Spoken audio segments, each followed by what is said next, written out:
O kia ora e hoa. Haere mai, come and join me. I found a pretty special place for us to have a story today. I went for a walk to the beach and I'm sitting underneath a beautiful pahutakawa tree. Would you like a story here? It's pretty special, isn't it? And so is this story. It's called Elf Care and it's by Katie Pye with the illustrations by Magnus Blomster. And it's part of Katie Pye's Fairytale Fraud series. She takes different fairy tales and mashes them together to make new ones. And the idea is to get you and your whanau talking. Are you ready for a story? Are you nice and comfy? I kind of am. So let's begin. Remember the tale of the shoemaker's fright? Nick found he'd had visitors late in the night, but nothing was taken. There wasn't a theft. Instead, Nick found shoes where his leather was left. The shoes were exquisite and crafted with care. You see, it was elves who created the pair. Bush, Pepper and Peak clapped their hands with delight. A stranger was setting up camp for the night. They waited, impatient to hear a soft snore, then crept from their tree trunk and went to explore. So, there's the first fairy tale, the Elves and the Shoemaker. I wonder what's going to happen in this story. These are different elves and a different shoemaker.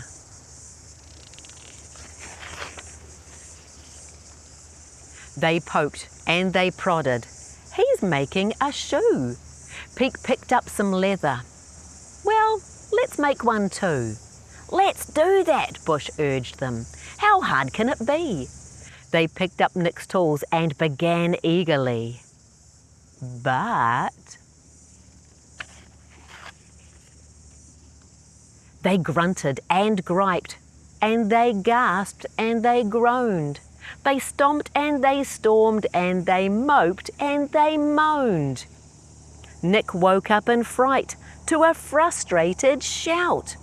I'm dreaming, he said, as the elves acted out. I give up. I can't. I'm a loser, they stormed. This task is impossible. Mine looks deformed. Nick's shock quickly switched to alarm and dismay. He called to the elves, but the elves ran away. Nick's thoughts were a whir for the rest of the night. Those elves need to cope when they don't get things right. Perhaps I should help them. My schedule is free. I'll set up a school for them under their tree. A school for the elves? That's cool. Next day, Nick coaxed all the elves to join in. You have to learn tools before tasks can begin. Your frustration stops you, but do not despair. Some self-care will help. You just have to prepare. Can you see his blackboard? Your self, with a small s, your elf care tools.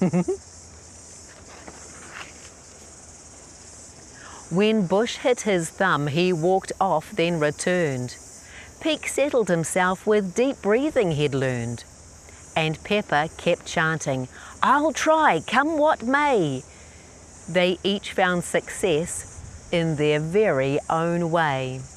Of course, there were hiccups, a tantrum or yell, but as time flew by, the elves learnt to cope well. Nick felt like a father. He found that he cared. Then one day, abruptly, the elves disappeared. Oh, there's a letter. Dear Nick, we can't keep these great tools to ourselves. Sorry to say goodbye. Put your best foot forward. One day, we will see you again. I wonder where they went to. Nick left. The years passed and Nick married his wife. They owned a small shoe shop, a nice simple life. Both had a wish and they ached deep inside. They'd wanted a child, but all hope had now died. Then one day Jess raced in. "Oh, Nick, I have news. The Queen is expecting. They're wanting our shoes." Nick reached for some leather. "I have just the thing. I saved this for our child. It's fit for a king." The royal family want the shoes that Nick makes. How cool! But days turned to weeks, and soon months had rolled by. Nick struggled to start and he didn't know why. He moped round the house and Jess started to fear. "You must start the shoes. Try your self-care tools, dear." That's a good idea. The same self-care tools he taught the elves. Tears slid down Nick's cheeks as he opened his blade. He cut out the smallest shoes he'd ever made. Then, needing a break, Nick slipped into his bed. Hours later, he stirred. Then he blinked. Then he stared. I wonder why. Nick leapt from his bed with incredulous cries. Then Bush, Peak and Pepper all leapt out. Surprise! They laughed and they hugged and they danced with delight. A whirlwind of merriment late in the night. "You made these?" Nick spluttered, admiring each shoe. "And more," Bush replied, "with the elf tools from you. But come, bring the shoes, soon the villagers wake. The baby's been born, there's a party to make." The elves have come back, and they've made some shoes for Nick, for the baby. What a surprise! The night air was cool as, without any noise, the elves strung up bunting and parcelled out toys. "I missed you," Nick jollied.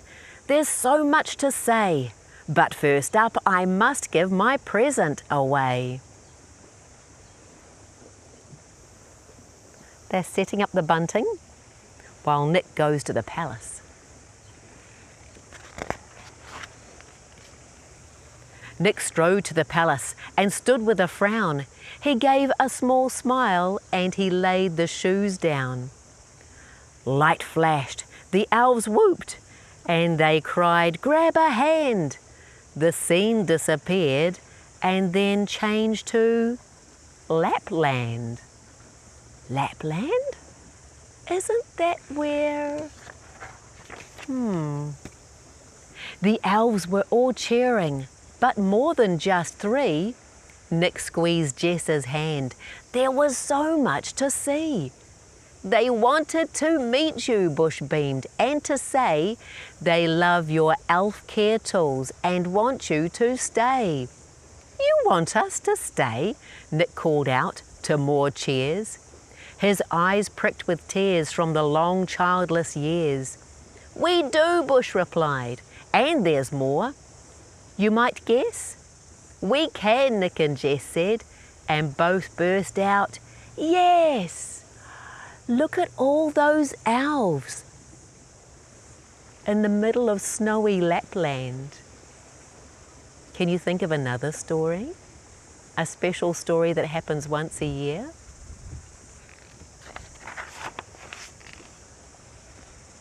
And so the first Christmas went off with a bang. The elves were delighted. They danced and they sang. And soon plans were made. They'd spread love and good cheer and mark the babe's birthday with presents each year. They strode through their struggles. Things turned out all right. The elf care tools worked and their future was bright. 3 cheers for the elves. Their new tools did the trick. 3 cheers for the shoemaker, now called Saint Nick. Santa Claus. Another story behind how Santa Claus came to be. Wow, from the Elves and the Shoemaker. That's a cool mashup of stories, isn't it? Well, that's the end of the story. But in the back of the book, Katie's put lots of ideas here. Things for you to act on and ways that you can unwind with Nick's tricks. And further in the back of the book, some ideas that you can create conversations about with your family. Lots of wonderful ideas. Katie's got some really cool resources for families and for schools on her website. You might like to check it out. You can find out more about this book and the other stories in the Fairytale Fraud series at fairytalefraud.com. Did you enjoy that? Well, Katie's got quite a few stories. Maybe we could have one another day. And maybe we should come back to the beach and have a story another day. It's lovely here. I might go and play frisbee. How about you? Have a good day, my friend. Ka kite. Come and see me again soon.